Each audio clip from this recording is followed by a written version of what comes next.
Donc, je reviens. Sorry, j'ai été coupée. Donc, j'ai été vraiment choquée, surtout pour... Pardon. Non.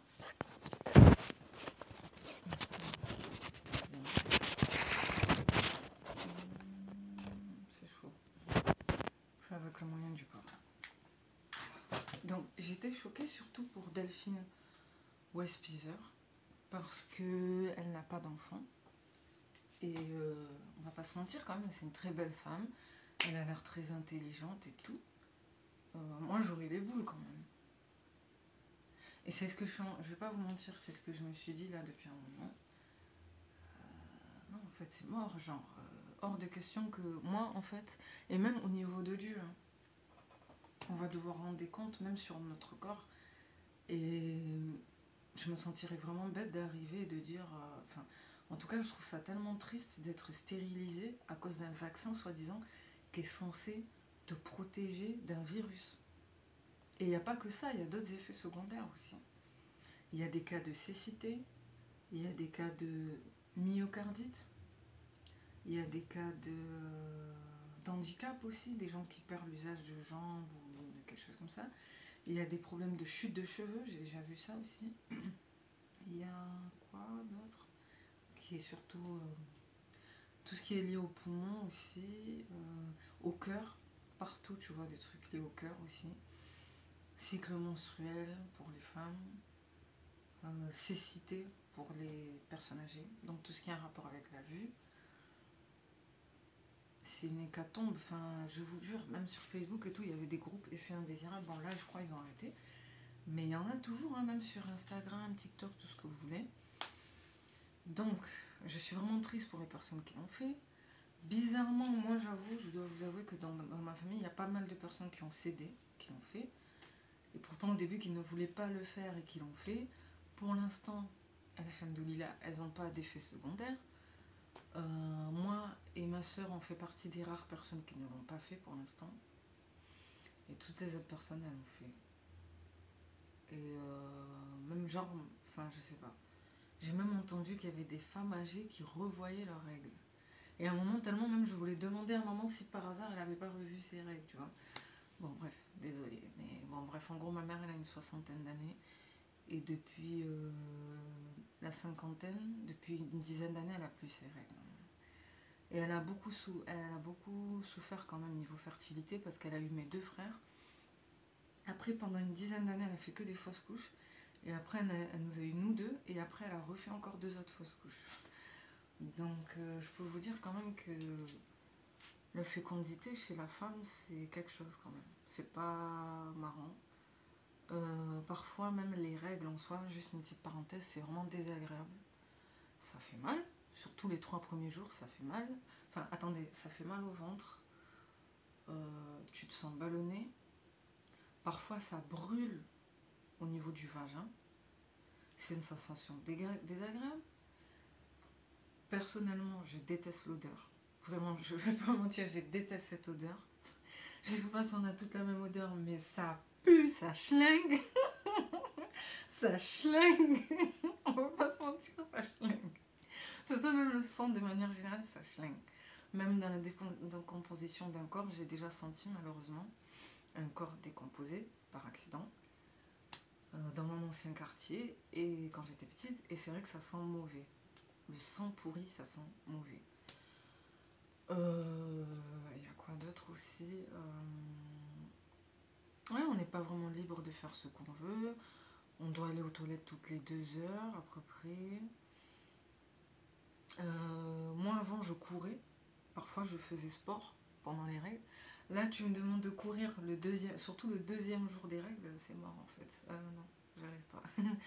Donc en fait ouais, on dirait pas comme ça, mais les règles c'est chaud. C'est vraiment vraiment chaud les règles. Mais si c'est ça qui te permet d'avoir des enfants, ça en vaut la peine en gros. Je vais pas vous mentir, ça en vaut largement la peine. Donc oui, quelle tristesse de voir qu'il y a des femmes qui risquent de perdre la possibilité d'avoir des enfants par peur du virus. Et moi, comme je vous l'ai dit, c'est triste, mais je préfère mourir du virus que de mourir à cause du vaccin. Après, chacun sa vision des choses, mais moi, c'est ce que j'ai quitté. Donc ça fait peur. Et je vais vous montrer certaines images que j'ai vues. Enfin, certains documents que j'ai vus sur mon bureau. Bon, normalement, j'ai pas le droit de faire ça, mais je pense qu'il y a très peu de chances qu'ils tombent sur ma chaîne. Donc je vais vous montrer certaines images que j'ai vues. Enfin, je vais les lire et les montrer. Ah oui, aussi, moi, je soupçonne... Enfin, il y a un truc aussi que j'ai remarqué. Ça fait 1 an qu'ils ont enlevé les j'aime pas sur YouTube, si vous avez remarqué. Pourquoi? Parce que, justement, il commençait à y avoir de plus en plus de plaintes sur les effets indésirables. Il y avait même des chaînes aussi. J'ai oublié le nom de la chaîne. En France, qui parlait beaucoup de ça et qui a été censurée. Moi, j'ai vraiment trouvé ça bizarre. Les j'aime pas aussi qui ont été bloqués, ce qui fait que si toi-même t'as pas un esprit de discernement, ben tu vas suivre les gens qui défendent à tout prix la picouse entre guillemets, parce que là j'avoue j'ai peur que ma vidéo soit bloquée. Donc moi c'est mon avis, hein. J'ai l'impression qu'ils ont enlevé les mentions j'aime pas parce qu'ils avaient remarqué que sur la plupart des vidéos liées à la picouse, il y avait beaucoup de j'aime pas. Et forcément, au bout, et moi je vais pas vous mentir, j'y ai contribué. Hein.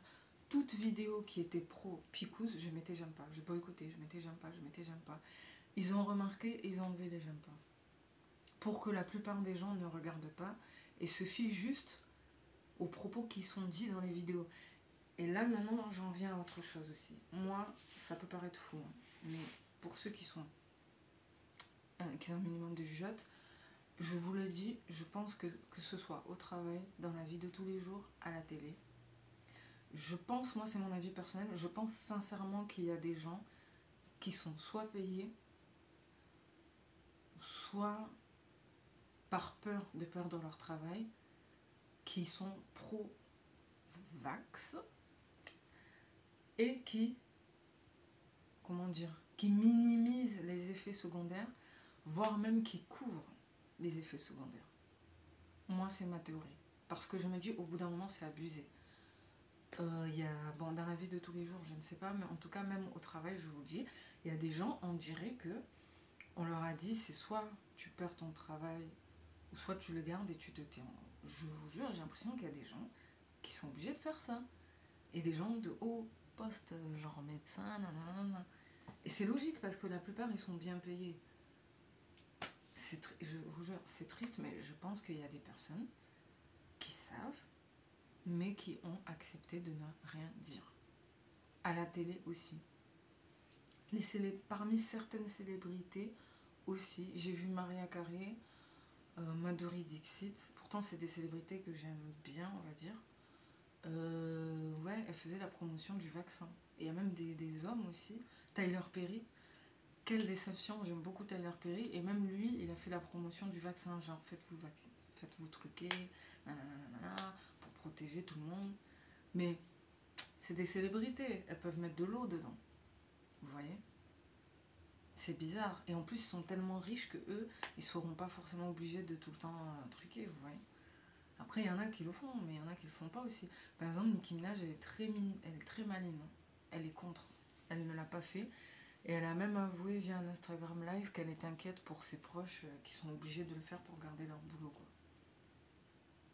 Et l'année dernière, elle n'a pas participé au Met Gala à cause de ça. Cette année, elle y a participé, donc peut-être qu'elle s'est fait truquer, je ne sais pas. Mais même si eux, ils portent un masque, mais quand même, je pense que pour le truc, ils peuvent s'arranger, tu vois. Mais nous, les gens lambda qui n'ont pas beaucoup d'argent et qui n'ont pas les moyens de tout en faire des tests PCR, forcément, au bout d'un moment, on va être mis au pied du mur. Donc, je croise les doigts pour qu'on ne soit pas obligé, mais vous voyez, là, ça arrive de plus en plus. Et il y a des gens qui disent aussi qu'à la rentrée, ça sera sûrement pour les enfants, et nous, d'ici l'année prochaine. L'année prochaine, peut-être pour tout le monde. Mais là, à la rentrée, apparemment, ça sera les enfants qui seront en danger par rapport à ça. Il y a Justin Bieber aussi, qui a une paralysie faciale. Bon, là, je pense que ça va un peu mieux. Voilà, il y a beaucoup de gens aussi qui ont eu des paralysies, j'ai oublié, dans les effets secondaires. Et lui, il dit que c'est à cause du virus. Like, really? Genre, j'ai rien contre Justin Bieber, je le trouve même plutôt mignon.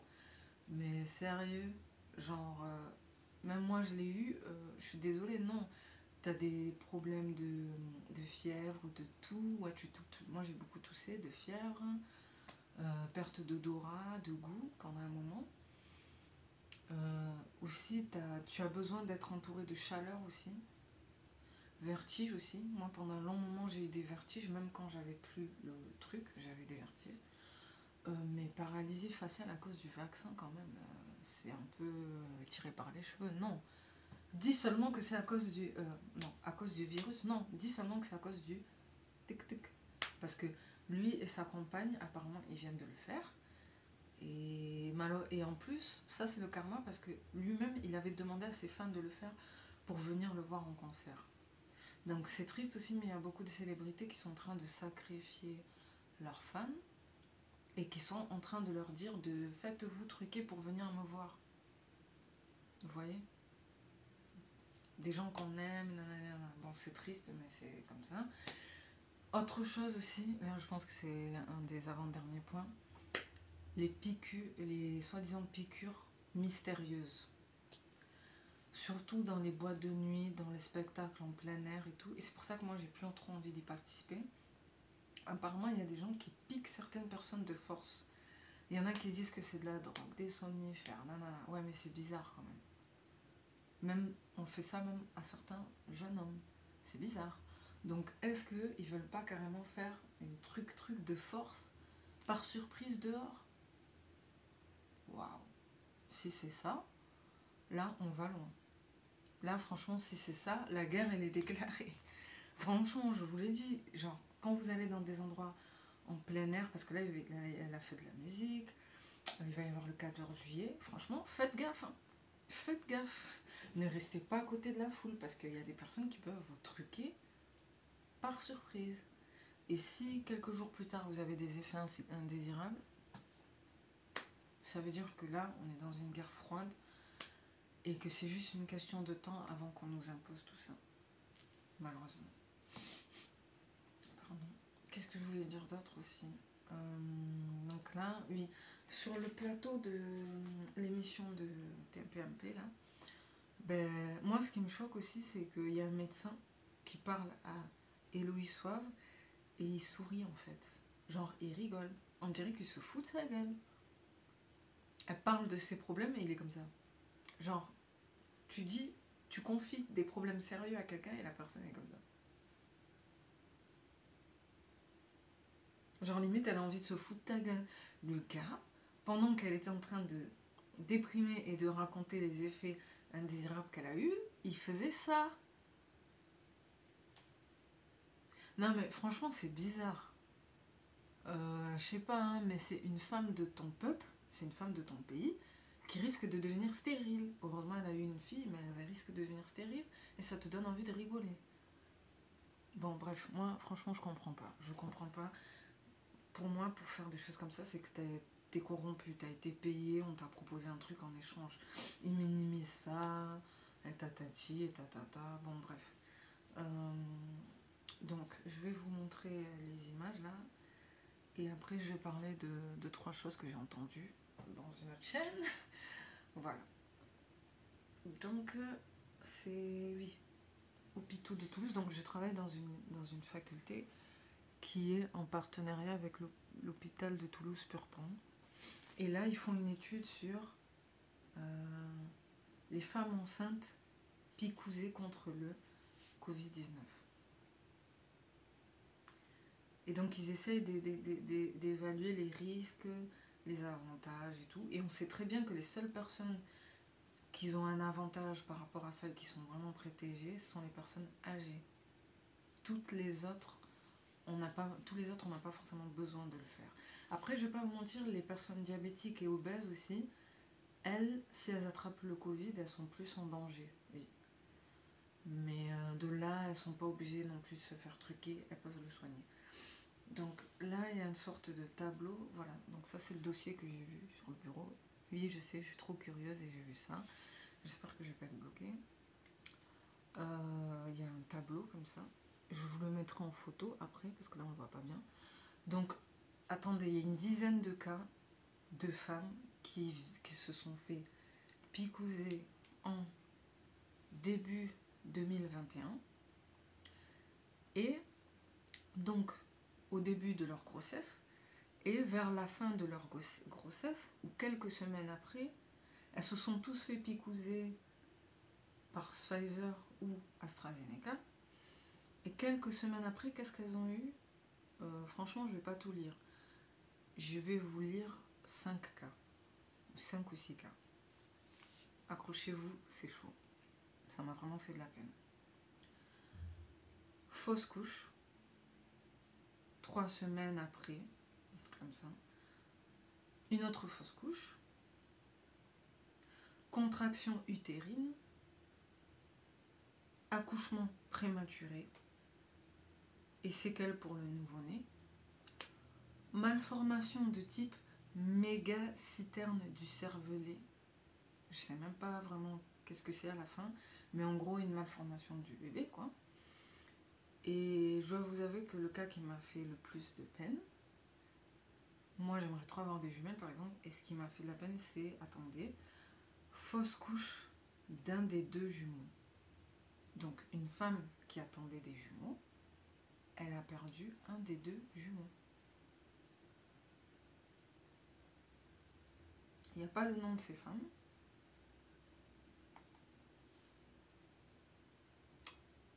C'est des femmes toulousaines, hein. Donc, bon, bref. Et j'ai vu ça dans un bureau de mon travail comme ça. Parce qu'il y a une pharmacovigilance, il y a des infirmiers, il y a des anthropologues, il y a de tout. C'est vraiment une faculté scientifique et j'ai vu ça sans faire exprès, j'avoue, j'ai vu ça. Et je ne pouvais pas m'empêcher de regarder. Et j'ai déjà entendu aussi dans un autre bureau des effets secondaires d'un jeune homme qui était sportif et qui avait un problème à la jambe et tout.